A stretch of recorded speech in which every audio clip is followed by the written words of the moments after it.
Olá, agora começa mais uma edição do programa Espaço Parlamentar aqui na TV Câmara de Jacareí, a TV pública da cidade. Aqui você conhece um pouco mais sobre os trabalhos feitos pelos vereadores de Jacareí. E a minha convidada de hoje é a vereadora do PV, doutora Márcia. Bom, vereadora, muito obrigado pela sua aceitação do convite aqui no nosso programa. Obrigada, Rodrigo. Obrigada aí, ouvintes aqui de Jacareí. Bom dia. Eu queria começar falando com a senhora sobre um assunto que está ainda muito em voga nesses últimos tempos, que é o caso da intervenção na Santa Casa. Sim. A Câmara realizou audiências públicas para discutir sobre isso. Uns são contra, outros são a favor. Essa intervenção já vem desde 2003, quando o prefeito era ainda o Marco Aurélio da Silva, do PT. Como é que a senhora vê esse assunto? A senhora é favorável ou é contrária a esse final da intervenção? Depende. Depende a qualidade que vai ser ofertado para o cidadão aqui de Jacareí. O que é fato? Assim, eu acho que tem algumas pontuações que têm que estar bem claras. Tem 16 anos que está sob intervenção. Houve um aumento, né, da dívida nesse transcorrer do tempo, que hoje está em quase 100 milhões. Parte disso é questionável por conta daquele período da perda do SEBAS, né, que é o Selo de Filantropia. Então, por isso que teve esse aumento do valor da dívida.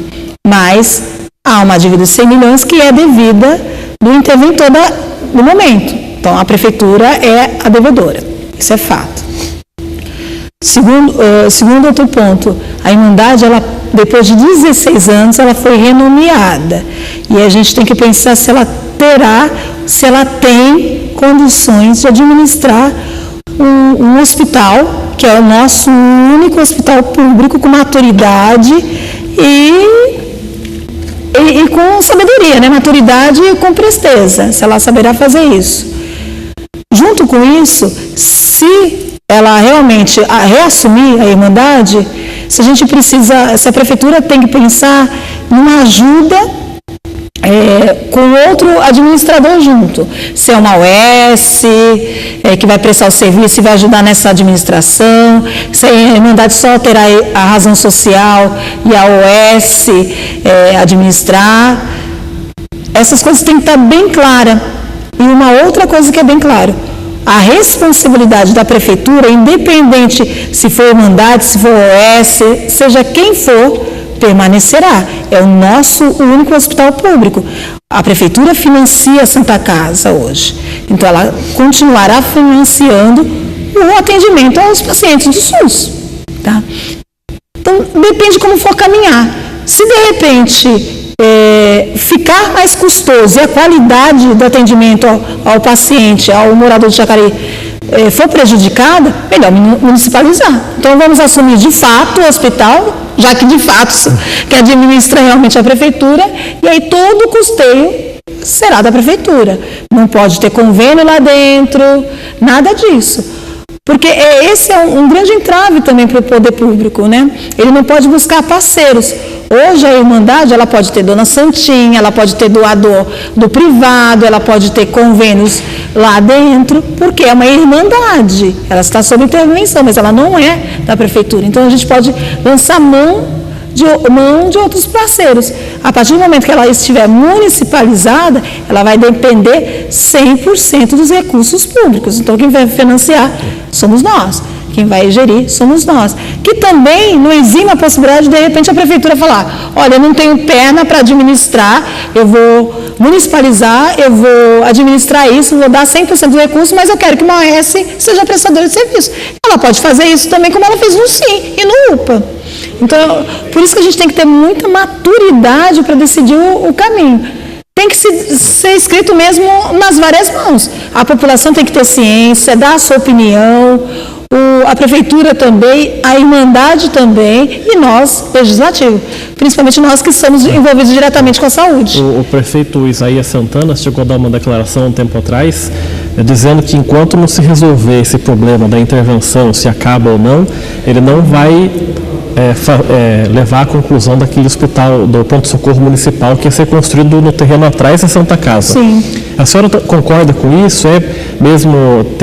Tem que ser chegada a hora de esperar resolver essa decisão se a intervenção deve acabar ou não para construir aí um pronto-socorro? Tem uma relação de uma coisa com a outra ou não? Então, é que ele vai usar um pedaço da Santa Casa.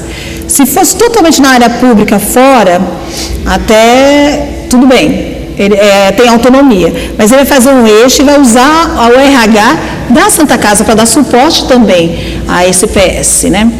Dá para construir? Daria, mas a resolutividade, né, a organização do serviço do pronto-socorro e o atendimento vamos dizer assim, definir claramente como será o fluxo do atendimento pronto-socorro e a urgência, porque o pronto-socorro ele depende de um centro cirúrgico de retaguarda, ele depende da UTI de retaguarda, ele depende do neuro, do ortopedista de retaguarda. Então, se eu continuar tendo os da Santa Casa e eu só tiver um anexo que será o pronto-socorro, eu tenho que saber como é que vai estar esse hospital primeiro, para poder construir essa porta de entrada.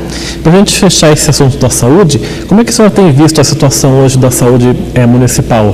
Muita gente reclama da demora de atendimento no UPA, sim, demora de marcação de exames e consultas. Como é que a senhora vê um balanço nesses quase 3 anos de administração do Isaías? Eu acho que tem-se boas iniciativas, mas tem muito a melhorar.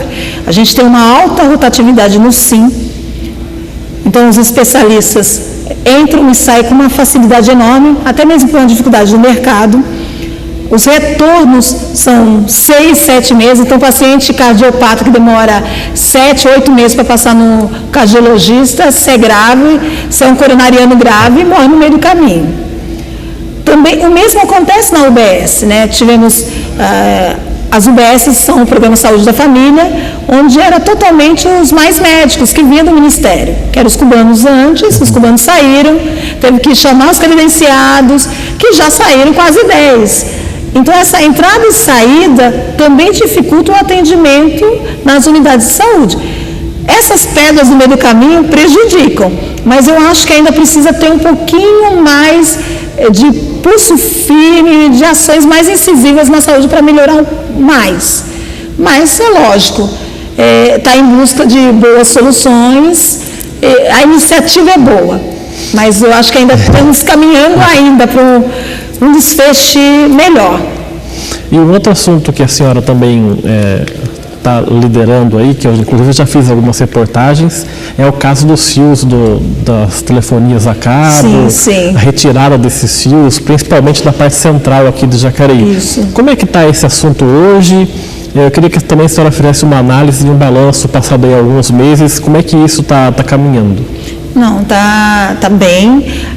A gente até no último feriado, né, em abril, na quarta-feira, no feriado da cidade, aniversário da cidade, a gente estava aqui no centro para fazer a Lúcio Malta, né? Junto com a Vivo, com a NET Jacareí, com a EDP, para poder finalizar ali na Lúcio Malta.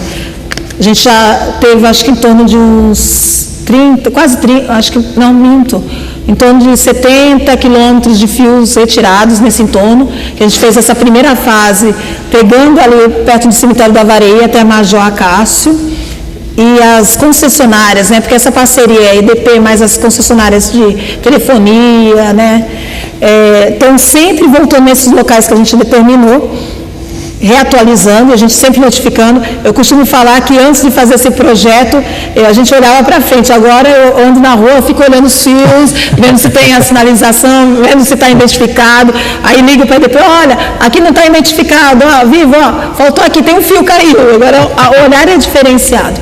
Então, caminhou bem essa fase. Nós, semana que vem, teremos uma nova reunião, né, o segmento, que é a outra fase, que a gente vai para a terceira fase, que é do lado de lá do rio. Teve a limpeza daquela fiação em cima do rio, e agora a gente vai sentido São João, Jardim Liberdade, Santa Cruz dos Asas, e aí em diante. Tinha algumas empresas, eu lembro, que não quiseram colaborar com essa atividade. Claro. A senhora pretende fazer notificações? Já notificamos essas empresas, a Claro é uma delas, né? Que NIB Brasil também é uma delas, que não estavam vindo nas reuniões, nas evolutivas, porque na reunião ele faz a limpeza, a gente faz a estratégia, a gente expõe a estratégia que vai ser tomada, a área, faz a limpeza e dá a devolutiva nas reuniões. Olha, foi feita a revitalização desse espaço, dessa área, dessa área. Então, tem uma prestação de contas. E essas empresas, elas não tinham vindo. A gente já fez uma notificação oficial, né, pela Câmara mesmo, para que elas venham, participem, né, e entrem nessa ação. A reunião é a semana que vem. Então, a gente já está contando com essas empresas estarem presentes para a gente já delimitar a próxima área, para a gente poder fazer essa readequação também das fiações. Essa parceria do seu mandato com a EDP, então, rendeu frutos para a cidade, sim, né? Sim. É um legado que vai ficar ad eterno, porque depois de limpar toda a cidade, isso vai sendo feito constantemente, vai se revitalizando constantemente, né? Eles voltam nas áreas já limpas para poder readequar, ver se não teve um fio que saiu do local novamente, se partiu, vai fazendo a reatualização sistematicamente. Teve nesses primeiros meses do ano, a Prefeitura fez algumas reuniões do chamado Participa Jacareí, onde ela pôde apresentar os projetos para os moradores de alguns bairros. Os moradores também puderam dar sugestões do que precisa para os bairros, e a senhora esteve em algumas dessas reuniões. Sim, sim. Como é que foi esse contato da senhora com a população e também a sua análise sobre essas reuniões do Participa Jacareí, que são sempre bastante válidas, porque os moradores podem dar sugestões, né? Sim. Explanar o que eles estão sentindo também da administração municipal. O Planeja Jacareí é importante por conta disso mesmo que você falou.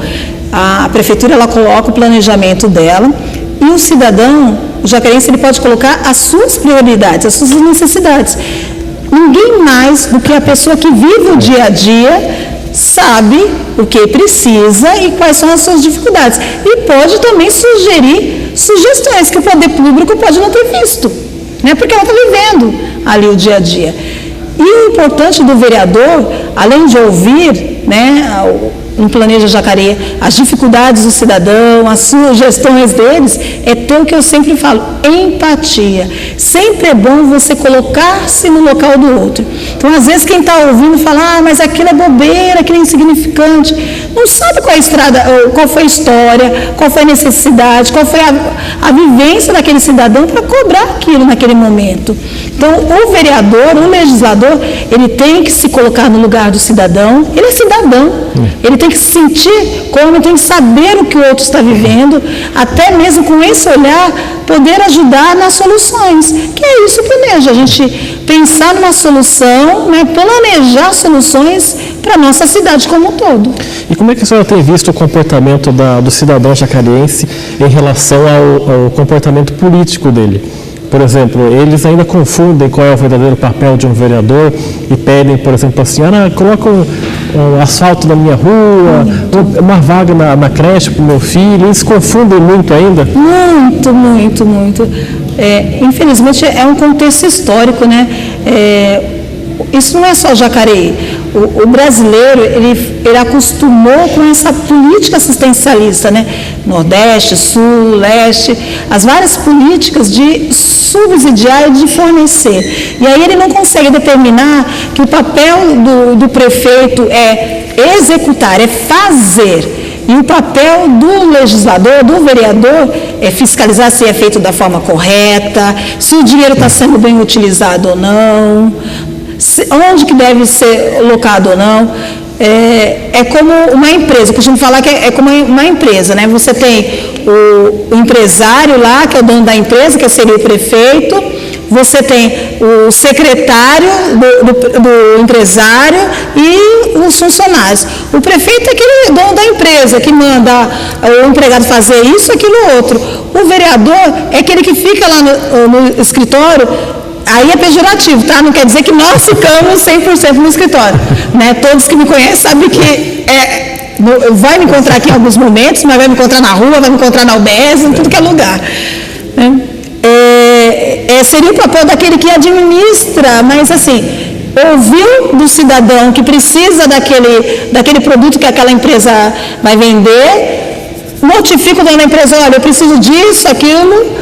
E a solução é contratar tal pessoa, eu vou buscar recurso, eu vou fazer ou usar um outro fornecedor, um outro comprador. Então a gente acaba assessorando e pontuando as necessidades do município. Fiscalizando. Fiscalizando. Né? fiscalizando as contas, mas também ajudando a trazer recursos, por exemplo, buscando parceiros, tanto do poder público, como deputados, como também do privado. As parcerias públicas e privadas que são possíveis dentro do município, o vereador ele pode trazer também para o município. Então, o cidadão tem que entender muito isso. Não é o vereador que traz cesta básica, não é o vereador que faz o asfalto, não é o vereador que constrói creche, não é o vereador que constrói escola, não é o vereador que constrói hospital, mas ele pode dizer para o prefeito, olha, o bairro tal precisa de uma creche, mas é o prefeito que vai construir. Para a gente encerrar esse primeiro bloco, eu queria que a senhora falasse sobre um requerimento que a senhora mandou para a Prefeitura, que era solicitando uma parceria entre o poder público e a iniciativa privada para a recolocação profissional de pessoas vulneráveis. Eu queria que a senhora explicasse essa situação. Então, a gente solicitou essa frente de trabalho por conta de dois aspectos. Primeiro, o grande problema da cidade é capina e varrição, né? Toda a cidade está verde, vamos dizer assim. E a gente tem um alto índice de desemprego na nossa cidade, população vulnerável, muitos cadastrados no CAD único, o cadastro social, que não tem nenhum tipo de recurso. E do mesmo jeito que alguns outros municípios lançam mão disso, o que poderia?